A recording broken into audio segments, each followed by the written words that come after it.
Hey everyone, and welcome back to another video. I am Mr. Blast, and today we're taking a look at something different. This is not an action figure. It's more of a toy, I guess? Emulation, yeah. It's the Pocket Player Pro Mega Man Edition by My Arcade. Now, we've seen these a bunch of times. They've been making these things forever with various games over the years, from Galaga to Pac-Man.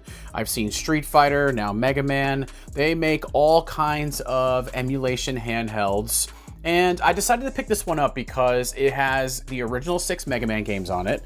The screen looks pretty good from what I've played. The unit itself has a nice weight to it with the batteries in it.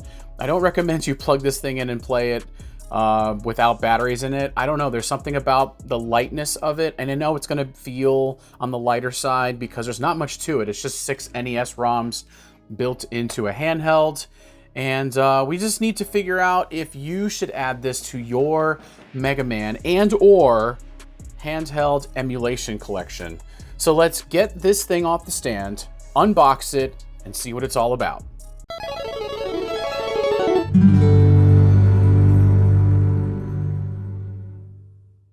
All right, and here it is off the stand and in the hands, and the box art looks pretty good. It's a little generic, but it gets the message across that this is a My Arcade product. It is officially licensed, I'm assuming by Capcom. These games, they play pretty well. The sound is a little bit iffy depending on which title you're playing.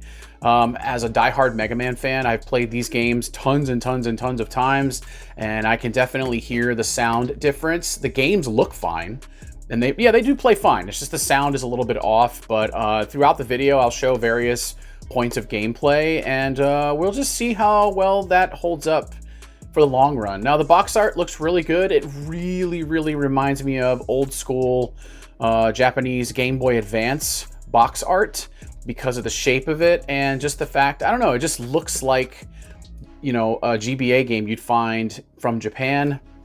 Of course, the box art we got in North America, they were more square, and theirs was more rectangular. I kind of like theirs a lot better than ours. But, you know, it works. If you open the flap here, it does show you that it does show it comes with Mega Man 1, Mega Man 2, Mega Man 3, Mega Man 4, Mega Man 5, Mega Man 6. So you get the 6 original titles here. There's no rewinds, no save states or anything, so you're going to have to be super hardcore playing through all these games. I don't recommend playing each one of these one after the other on this handheld. I'm not going to lie, my hands are very cramped from just playing a few levels here and there to show off the gameplay.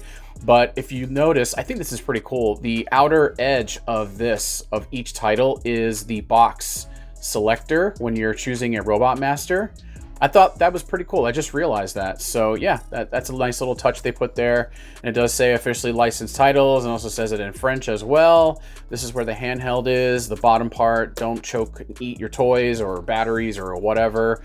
The backside here, it does feature officially licensed titles, fully playable games, 2.75-inch full color screen, adjustable brightness, and it requires either 4 AA batteries or a USB-C cable, which plugs into the bottom right here. The cable's not included, so just keep that in mind. You need the batteries or a cable of your own to plug it in. It's only a 1 amp, I believe, so just, you know, and it also has a headphone jack built in. So yeah, it looks pretty good. If you saw this on the shelf, it'd probably stand out because the blues and yellows, they kind of tend to catch your eye, especially that Capcom logo right there. Usually when I see Capcom on something in a store or wherever, I go right to it. So let's get rid of the box and let's get the handheld.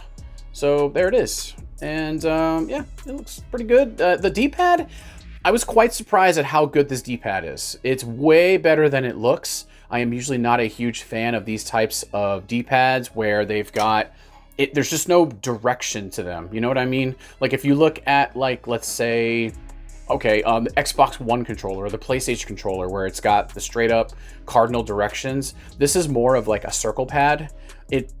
But it has cardinal directions too. I don't know, something generally you'd find on a cheaper controller, but in this case, it does work pretty good. Then you've also got your A button up here for jumping, and unfortunately, the B button is placed in a very strange spot. Why they chose to put Gutsman right there and put the B button where it is, I don't like that. So yeah, it has a mono speaker. The sound on this is very, very tinny, which is to be expected on a budget device like this. But, you know, it's plenty loud. If you don't want to annoy your friends or family with this, you can plug in a regular set of headphones. Hey, remember these guys? 3.5 millimeter headphone jacks? Yeah, you can plug those right into that. Yeah, it's a 1 amp or 5 volt in USB-C cable. So basically anything. I think this thing would probably run on a USB port, to be honest. Like if you just plug it in your computer and it'd power it up. So it also has a select and start button here. They're very clicky. I think the mic is picking that up. Yeah. The power switch is right up here. You've got a 3 brightness level here. Honestly, indoors, you can just leave it at the lowest brightness and it'll work just fine. The reset button works pretty good. Very clicky. And then your volume settings here. This thing does get pretty loud, so just try not to annoy people around you with Mega Man. I don't know how you could, it's Mega Man. This is how it looks laying down. This is where the 4 AA's go. I've got 4 rechargeables in here, so I wouldn't put, you know, regular battery. I mean, you could, but you might forget that they're in here, and then you might have battery acid leaking everywhere. It does say use high quality alkaline batteries for longer playing time. I had fully charged these batteries before I put them in, and I played through 1 level of each game back to back, and it never faltered. So as far as the long run goes, I really don't know. So I'm going to peel this off. Yeah, there you go. It's just a piece of paper, plastic that sticks on there. The screen is pretty good. Let's turn it on real fast. And this is the opening animation. It really does remind me of like a Game Boy Advance, and you can select your 6 games. There's really not much to it as far as the menu goes. Like I said, there's no save states, there's no rewinds, there's nothing like that like we've seen in modern Mega Man collections. It's just you select the game, play it. You can use the password feature that's built into 2, 3, 4, 5, and 6. Of course, 1 did not have that, so you have to play through the entire game. So if you mess up, you die, you get a game over, you go back and do it again. 3 brightness settings. I don't know if the camera will catch it, but I'll do my best. Here's the dimmest. Level 2, level 3. Okay, there's reset. You press that, and it goes right back to the main menu. Power switch and the volume. So... But yeah, this is a pretty good handheld.